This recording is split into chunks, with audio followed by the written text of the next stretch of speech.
do they teach a different aspect to develop perhaps the last intelligence that normal students, secondary students have? Okay, that's an interesting question. I'm trying to give a discussion which is not any more technical than necessary. There's a distinction between an intelligence and a domain or discipline.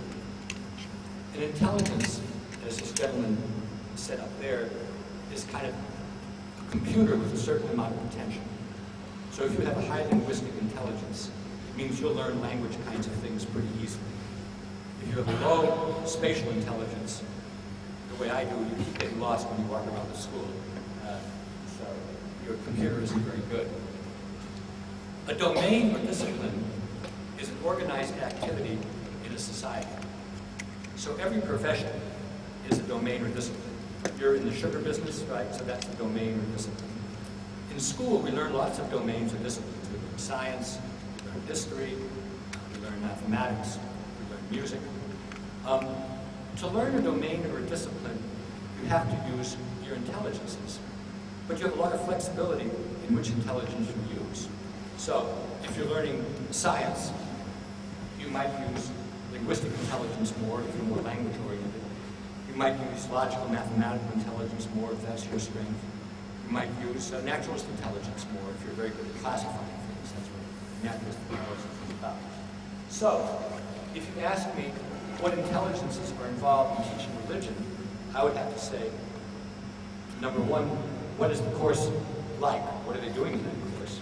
And number two, can you use a number of different intelligences to learn that material? What you're suggesting, I think, makes sense, namely that in religion classes, probably we are addressing existential kinds of questions. However, many religious classes are fundamentalists, and they're not interested in the questions, they just tell you what the answers are. So that's not developing the existential intelligence at all. That's just brainwashing, as far as I'm concerned. Yes?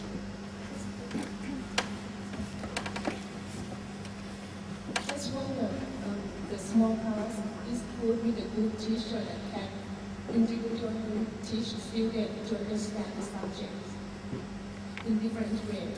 But in the middle school and high school, is it possible that to keep the number of students per class is very small also? Oh, as long as the class is small, it's much easier to individualize, and it's much easier to know that if a child has difficulty, you can simply say to the child, well, why don't you use this computer program? Why don't you look at this diagram? Or why don't you work with this other student who can help you because that student has the intelligence that you're not so strong at? You wouldn't say that, but that's what you're thinking when you put the group together, which children can help which other children. As the class is larger, it gets harder. But the first thing about MI theory, multiple intelligence theory, is just realizing that children have different kinds of minds. If you realize that, that's an enormous advantage compared to somebody who thinks everybody has exactly the same kind of mind, or that people are just smart and dumb on one dimension. So that whole idea is very freeing in itself.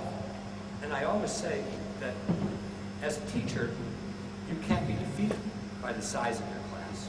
You have to be more ingenious in figuring out how to use children with one another, how to put together groups, how to bring in older children to teach the younger children, how to make use of parents if parents are willing to come, how to co-teach with another teacher who has a very different kind of intelligence than you do, how to make use of resources. So if you have books and CDs and computers, and this school is lucky enough to have that, you have a lot more flexibility in working with a student who's having difficulty. If you have 50 students, you have no resources, then it's much more difficult. The advantage is that as we get older and we get more interpersonally intelligent, we can participate in what the effective education is. So I use two rather simple examples.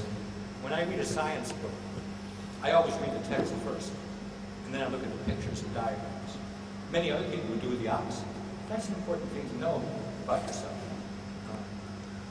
When somebody begins to work with me, they discover that I like to be brief in writing, so I can think about what we're going to meet about.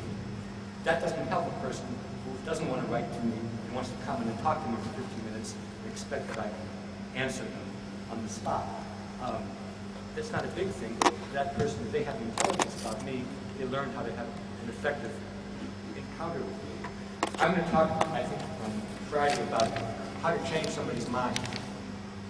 That's my business. It's hard to do.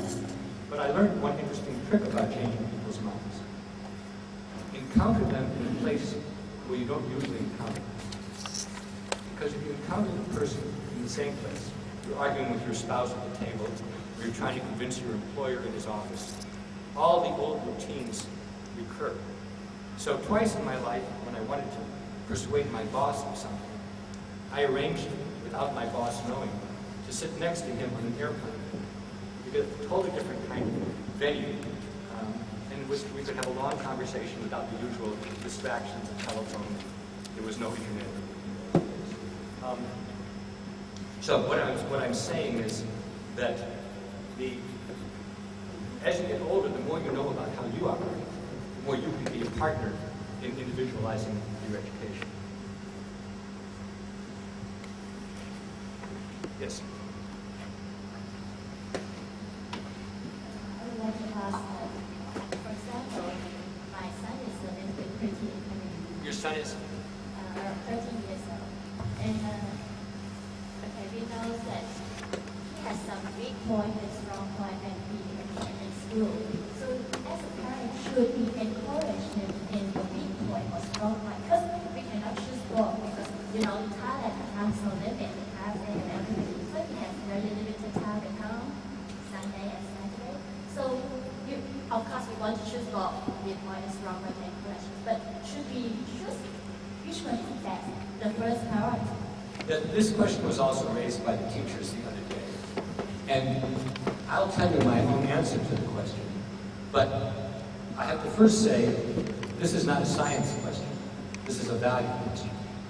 So the scientists cannot say to you, you should find the area of strength and promote it, or that you should find the area of weakness and promote it, or that you should try to make your child well-rounded. That's not a scientific question. That's a values question. It's a policy question. I have two thoughts about that. Number one, if you're pretty comfortable, and you wouldn't be here if you weren't pretty comfortable, means you don't have to worry about where your next meal is coming from. If you live in comfortable circumstances, and your child is probably going to have a lot of choices later in life, I think being rounded is more, rounded means developing a number of intelligences, is more important than if you are somebody who isn't comfortable and has to worry about making a living. I think in those cases, it's more important to find the area of strength and really work on it, because that's the one that's most likely to get you a good job and to raise your level. However, I think there's a general point which I feel comfortable in saying as a scientist, and that is when children are young, it's really important to expose them to as many different domains which use as many different intelligences as possible. So I love children's museums. You know what children's museums are. I don't know if you have one here or not, because they give children exposure to lots of different domains and activates lots of intelligences. You can watch your child and see what he or she likes and is good at, and so on. As we get older, by older I mean 13 is a good age, it's probably more important to focus on the areas where somebody is strong. Because ultimately in life, your potential is going to be greatest in those areas where you have a lot of strength. And you can always trade or work with other people who are strong in other areas. So if you're very good in logic and not terribly linguistic, you can work with somebody who's very good at language, and you can help them with what you're good at, and they can help you with what you're not so good at. So I think 13, from my point of view, is kind of a tipping point. When children are in the first 10 years of their life, building up all the intelligences as much as you can, I think is good. After 20 or so, it's more difficult to change the ratio, and then it's really important to know what you're good at. And 13 is sort of in the middle.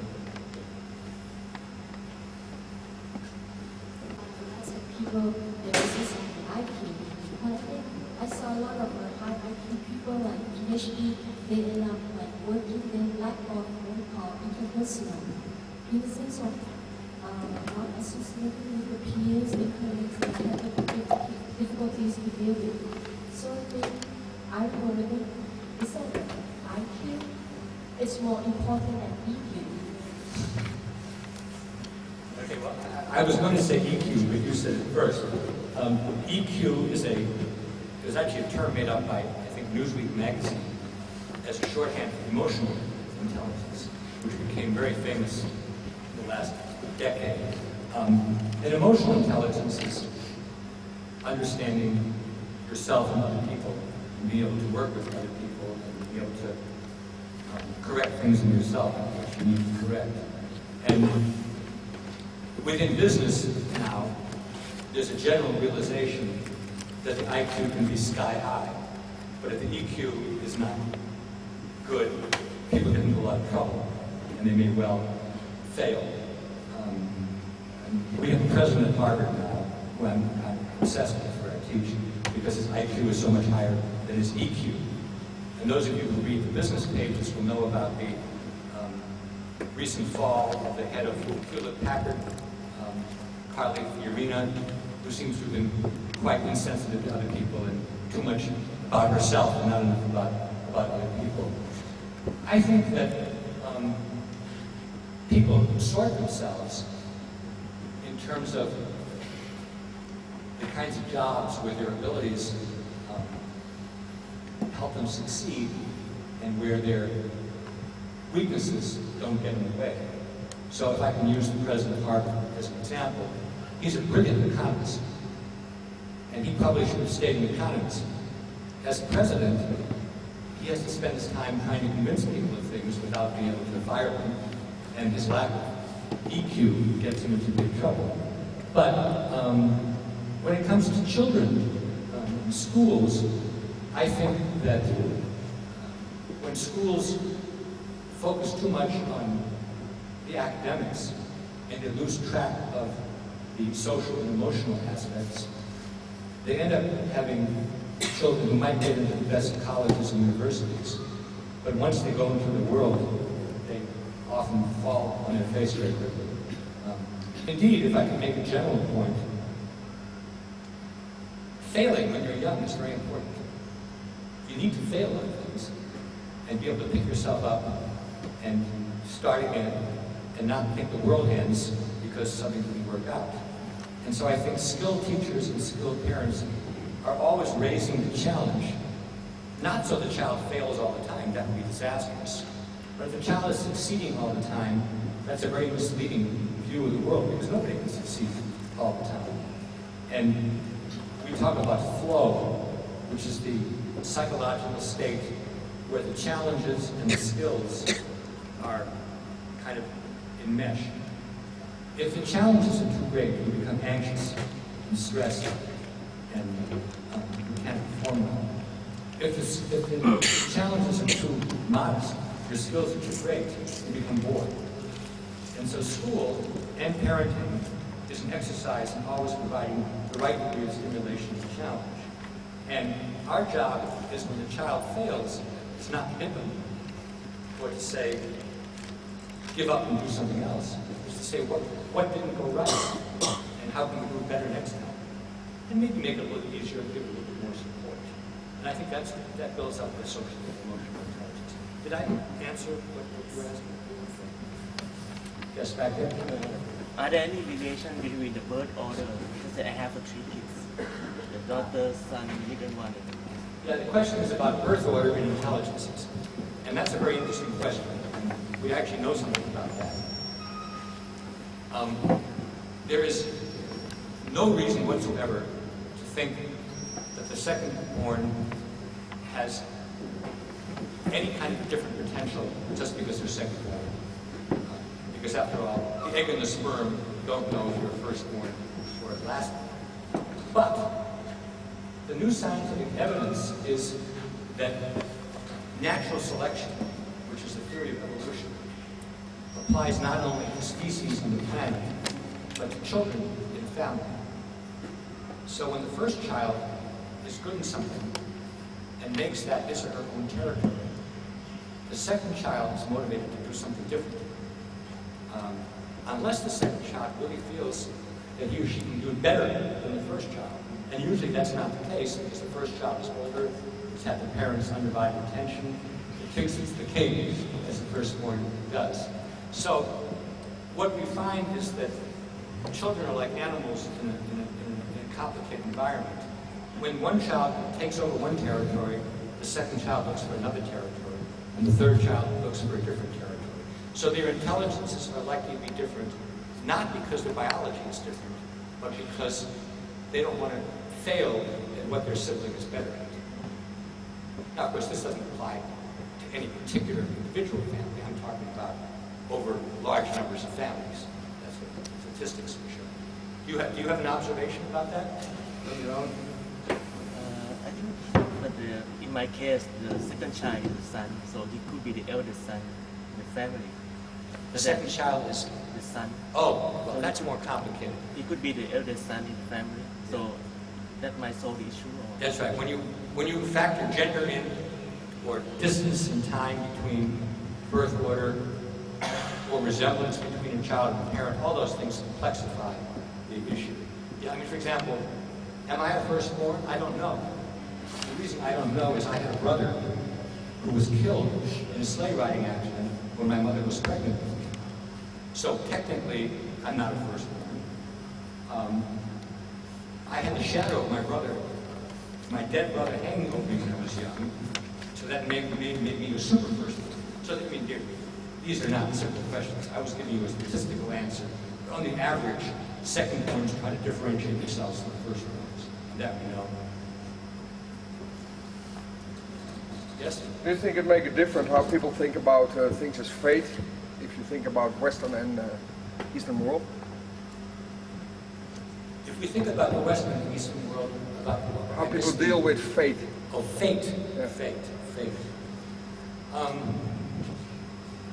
I have only the most superficial thoughts about this. I think that the Western world is more Promethean. Prometheus was the Greek god who stole fire. It was the Greek who stole the fire from the gods. And I think that people in the Greek tradition, which is Western classical tradition, are more likely to see themselves as individual agents and as having more choice about what happens over their lives, and less likely to assume it's all decided by fate. But I think the reason that in America now we have such a rise of religion, very, very striking over the last 20 or 30 years, is because life has become so complicated, and there's so many things people are confused about, like should we clone, should we do stem cell research, should we allow gays to marry? All those things are very confusing to people, and I think this makes them more religious. And when you become more religious, you believe more in fate. You have a lesser sense of your own agency. So I think the era of Western Prometheus may be ending in the West. I think at the same time, in Asia, probably the influence of the West over the last 100, 200 years has made people less accepting of fate and more feeling that they can be agents of their own lives. The best measure of that would be the brain rate. If you live in a country where the most talented people leave and move to Western Europe or the United States, Canada, that's a sign that they feel they can be more of an agent there than in their own country. To the extent that people don't leave the country when they have the options, that's a sign that they feel they have more control of their fate. I think China would be the best example here. When Chinese students first went to America 25 years ago, only 5 or 10% returned. Now many, many more return because they feel they can do something in China. But you must have had a reason for asking the question. What's your thought? No, this is just a question that always keeps my mind busy. how it influenced the development of intelligence. If you are, like you say, in the Western society and formed by that, or you are formed in a Buddhist society where people deal different with faith. That's a total different way of being. But you know what? I'm not going to talk about the Buddhists because I just don't know anything about it. But actually, when it comes to, let's not say IQ, but it comes to school, it's the Westerners who believe in fate and the Easterners who don't. Westerners believe that much of their capacity comes from their parents. And if their parents weren't good in math, they can't be good either.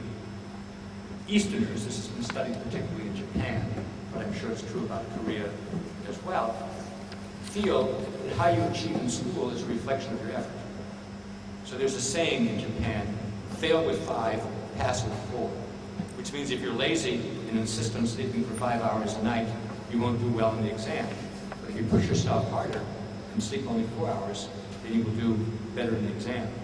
Now, what's interesting from a scientific point of view, both societies are correct.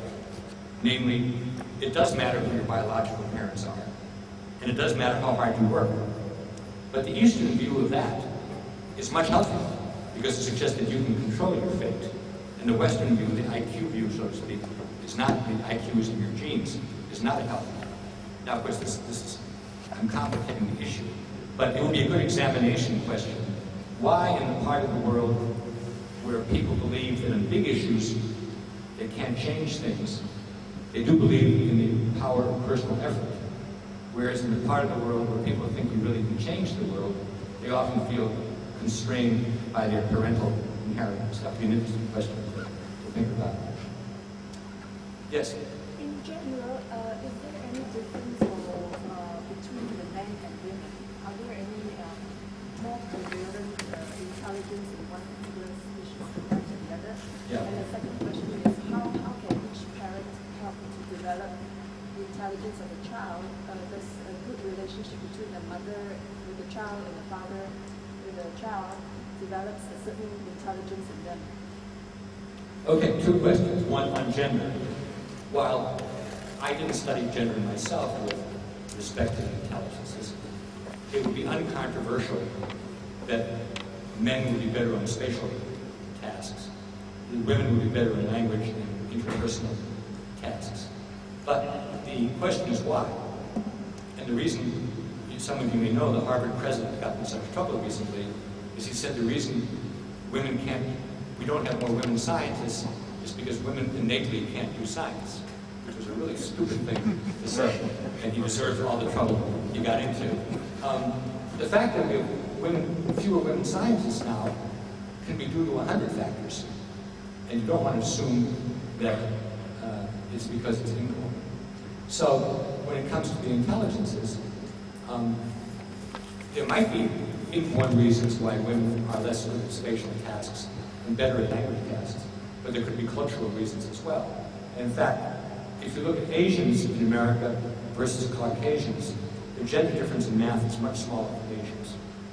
And the Asians in general do much better at math than the Caucasians. And it's not because the Asians have math genes, it's because they have better teaching and they work harder, which I think you probably know.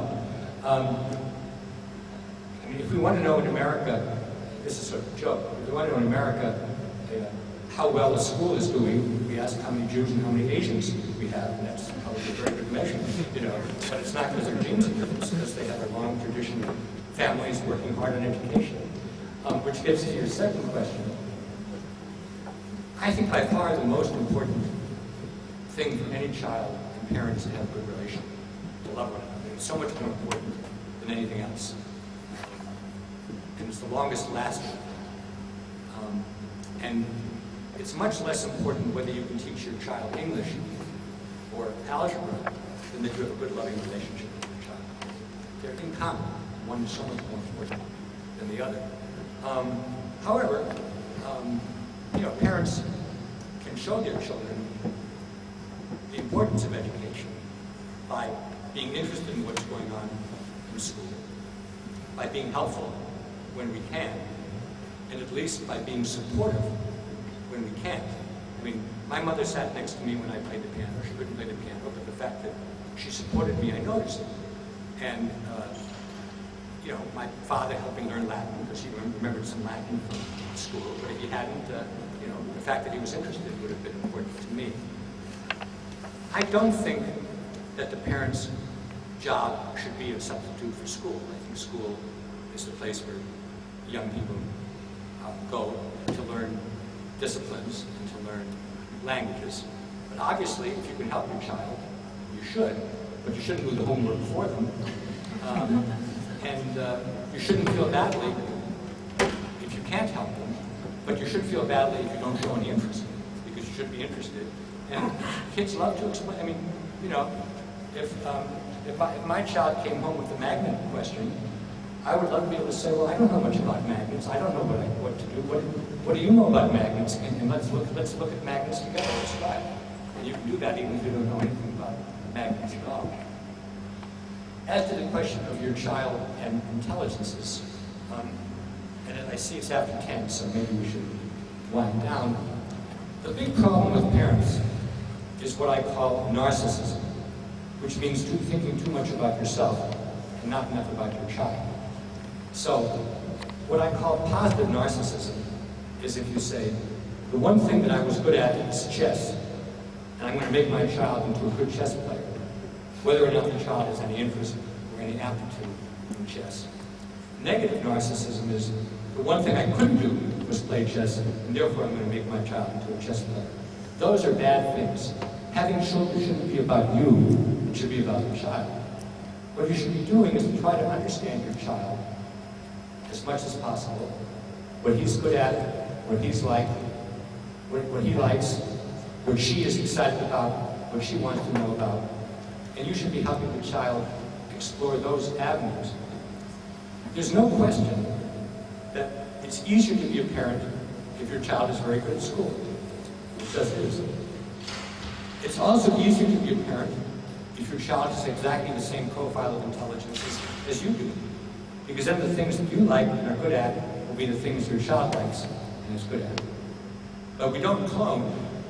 We all have a person with whom we have a child together, or if it's adopted, there were two other parents. And so on the average, your child is not going to be that much like you.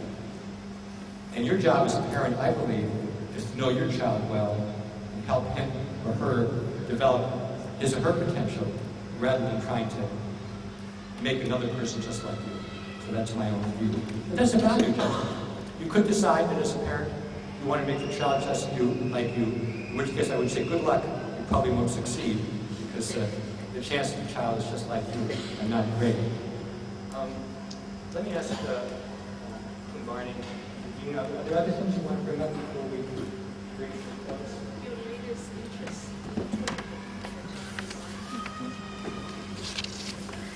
By the way, you should have gotten the toolkit. The email.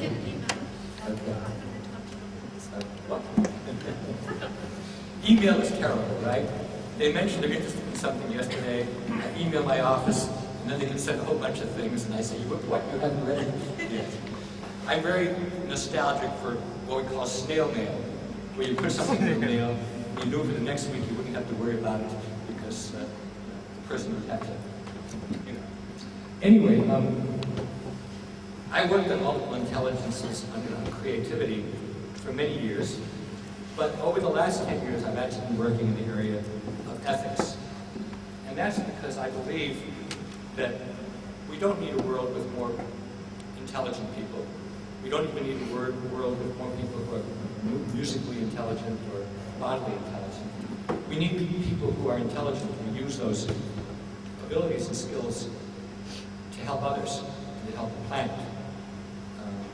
And when I read that the United States isn't observing the Kyoto Treaty, it really makes me very upset. Because obviously we're the biggest polluter in the world, and the fact that we don't care about that is a very... Anyway, you don't have to hear my political views. So anyway, we have a project called the Good Work Project, and we're studying people and institutions which do good work. And good work has three features. One, it's excellent quality. It's technically very good. Number two, it's responsible, it's ethical. The worker is thinking about the implications of what he does for other people, for the city, for the wider world. Number three, and this is new, I think, for you folks, it's meaningful. Good work has a meaning for you. You want to do it, not because you're getting a reward, but because it's the right thing to do. And the reason we're studying good work, to be honest, is it's disappearing in America.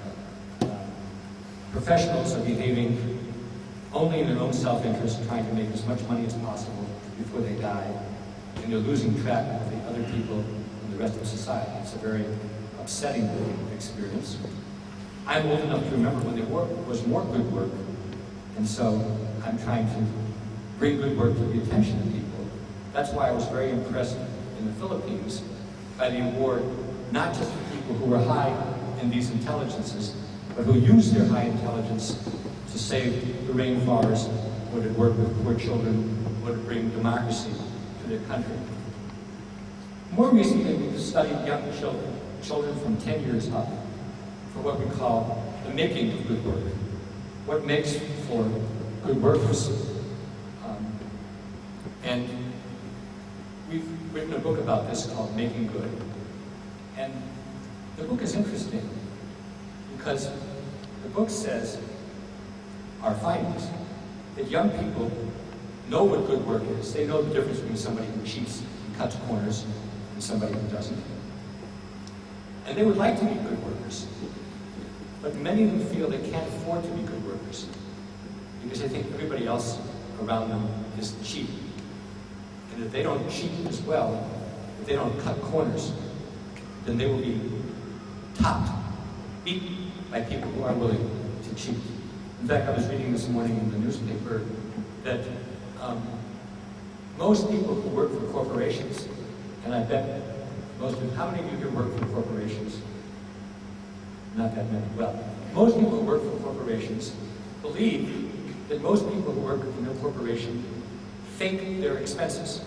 So when they go on a trip, they either blow, they either make the thing more, they either invent an expense, or they blow up what it costs. So if it costs $10, they say it costs $20.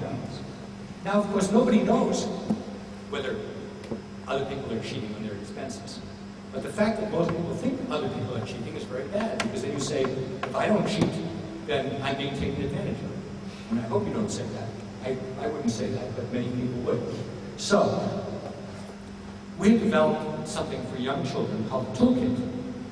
The Toolkit is for children beginning about the age of 13 or so, where we show them, we expose them to various dilemmas which people encounter, like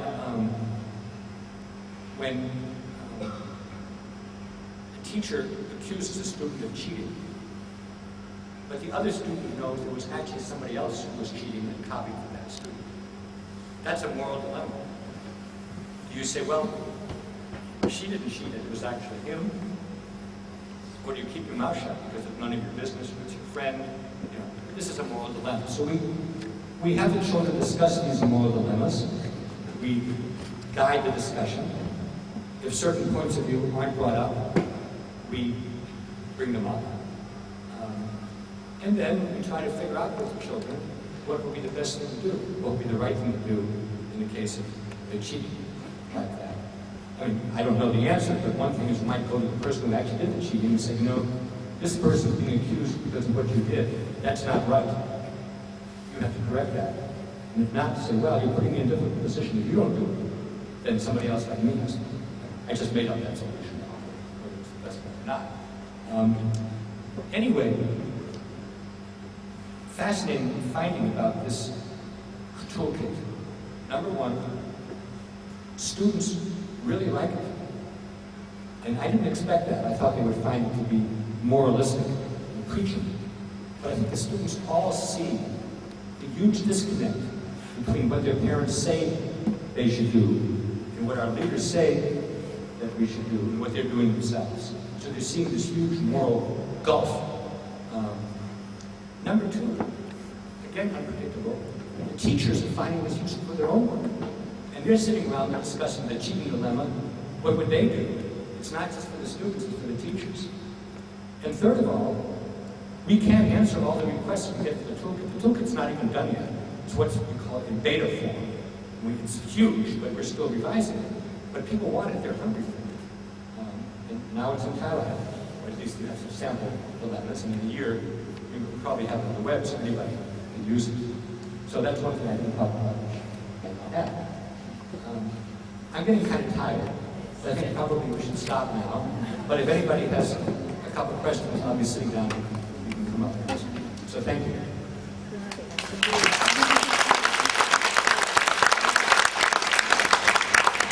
Thank you, Professor Gardner. I think Professor Gardner is probably, I would say, one of the most profound thinkers around today. And I can see today that we've started with one or two questions and it's rolled on to other questions. And I know you're going to go away today and you're going to have many more questions, as I do, in my head. But at least it's making us all reflect and think. And by having somebody like Professor Gardner here in our school, we're forced to look at ourselves. Yeah, we're forced to look at the way we're thinking, the kinds of things we're doing with your children, and the kinds of ways that your children are interacting with us. He did mention Concordian is an experiment. Yeah, we believe that it is an experiment that will work because Kumbani and many people like her will invest their heart and their soul into ensuring that this happens, and will continue to bring esteemed thinkers and people with profound ideas to our school. But clearly, we've brought you here today and you've listened to the kinds of things that we've been listening to as a staff over the last 2 days, because you are very much part of our school. You're partners in this. And we can't achieve the kinds of things, the short-term goals, achieve our short-term goals, achieve our long-term goals for your children without your investment, yeah, without you being there beside us, holding hands all the way. So thank you for coming today. Thank you for your support. Thank you for your interest. And please go away, take all these ideas on board, and be sure to come and talk to Kumbani and myself at any time. And if you have ideas of your own, we want to hear them. Okay? Thank you.